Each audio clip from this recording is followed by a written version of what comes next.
Siapa aku sebenarnya, dan untuk apa aku hidup? Eksistensial bukan soal teori filsafat yang rumit. Ia muncul saat kita ditinggalkan, saat kita jauh, saat kita merasa hidup ini terlalu sunyi atau terlalu bising. Eksistensial adalah momen ketika kita sadar bahwa hidup bukan hanya soal bertahan, tetapi tentang mencari makna di balik semua hal yang terjadi. Dan di titik itulah agama, pengalaman, dan kisah-kisah manusia menjadi cahaya yang membantu kita menemukan diri kita kembali. Dalam video ini, saya akan melihat pencarian eksistensial melalui 3 figur: B.J. Habibie, tokoh film Andy Dufresne, dan Siddhartha Gautama.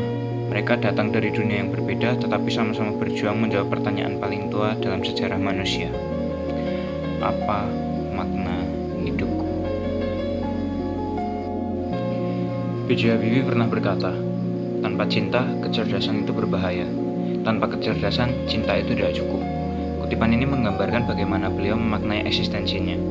Bagi Habibie, hidup bukan hanya soal prestasi ataupun jabatan, tetapi tentang tujuan moral dan pengabdian hidup.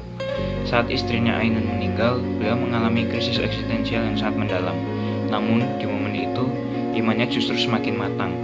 Ia menunjukkan bahwa kehilangan tidak harus membuat manusia menyerah, tetapi bisa menjadi jalan untuk lebih memahami kasih Tuhan dan arti hidup. Habibie mengajarkan bahwa eksistensi manusia terwujud lewat dedikasi, cinta, dan pengabdian kepada sesama. Ia menemukan makna hidup bukan melalui apa yang ia miliki, melainkan melalui apa yang ia berikan. Selanjutnya, tokoh Andy Dufresne dalam film The Shawshank Redemption. Walaupun ia hanya tokoh fiksi, pencarian eksistensialnya sangat manusiawi. Andy dipenjara bertahun-tahun atas kejahatan yang bahkan ia tidak lakukan. Penjara dalam cerita ini melambangkan absurditas hidup, bahwa kadang kebaikan tidak selalu dihargai dan keadilan tidak selalu datang tepat waktu. Namun di tengah ketidakadilan itu, Andy tetap percaya kepada harapan. Ia berkata, "Hope is a good thing, maybe the best things, and no good thing ever dies." Bagi Andy, harapan bukan hanya soal perasaan, tetapi keputusan moral. Ia membangun perpustakaan, membantu sesama tahanan, dan tetap menjaga integritasnya. Dari dirinya, kita belajar bahwa makna hidup dapat ditemukan meski dalam penderitaan, dan harapan bisa menjadi kekuatan yang menyelamatkan eksistensi seseorang. Cerita ini menegaskan bahwa kebebasan sejati dimulai dari dalam diri sendiri, jauh sebelum gerbang penjara dibuka. Lalu yang terakhir ada tokoh Siddhartha Gautama, pendiri ajaran Buddhisme, yang perjalanannya dimulai dengan suatu pertanyaan mendasar: mengapa manusia menderita? Pertanyaan itu muncul setelah ia melihat orang tua, orang sakit, dan mayat. Dari sana Siddhartha menyadari bahwa hidup manusia tidak lepas dari penderitaan. Salah satu ajarannya berbunyi, "Peace comes from within, do not seek it without."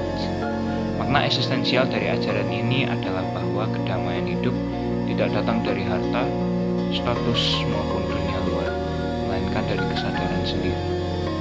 Siddhartha mengajarkan bahwa penderitaan memiliki sebab, dan dari sebab itu dapat dilepaskan melalui disiplin batin dan pemahaman diri. Ia menunjukkan bahwa eksistensi manusia menjadi utuh ketika kita berdamai dengan diri kita sendiri, menerima perubahan, dan melepas keterikatan yang hanya akan menambah beban hidup.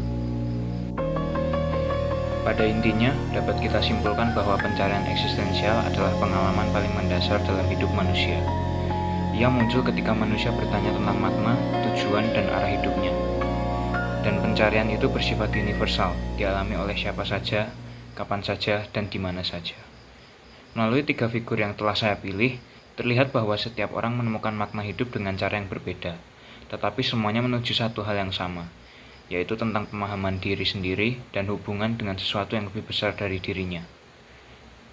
Pada akhirnya, agama menjadi kompas yang membantu manusia memahami bahwa hidup memiliki tujuan, bahkan ketika tujuan itu belum terlihat jelas.